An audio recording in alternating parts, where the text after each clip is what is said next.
수도권에서는 서울 성석교회 누적 확진자가 170명에 육박했고 송파구 교정시설에서도 확진자가 23명 나왔습니다. 요양시설도 비상입니다. 현장에 나가 있는 취재기자 연결합니다. 신준명 기자.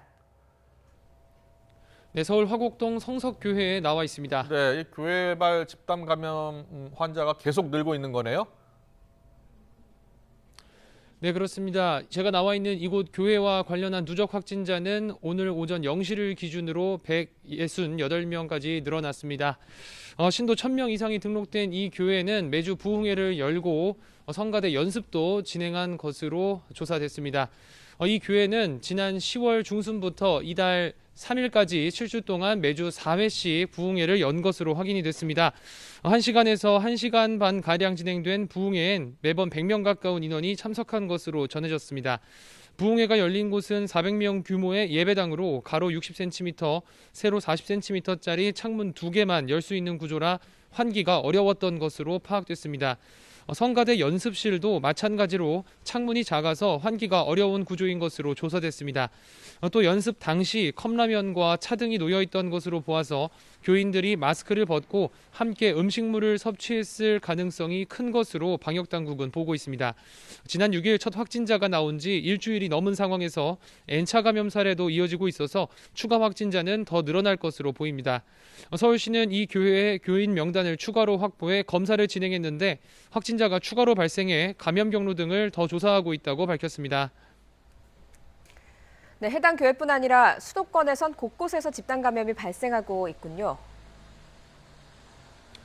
네, 그렇습니다. 어제 하루 동안 전국에서 파악된 추가 확진자 가운데 65%가 수도권에서 발생했습니다. 직장과 식당, 요양병원과 요양원 등 일상생활 영역에서의 집단 감염이 속출하고 있는데 서울에서는 오늘도 집단 감염 사례가 또 다시 확인됐습니다. 서울 용산구 건설 현장에서는 어제 하루 동안 12명이 추가로 확진되면서 모두 15명의 누적 확진자가 나왔고 송파구 교정시설에서는 누적 확진자가 23명까지 집계됐습니다. 지난달 28일 첫 확진자가 발생한 종로구 음식점 관련 누적 확진자는 현재까지 283명에 달합니다.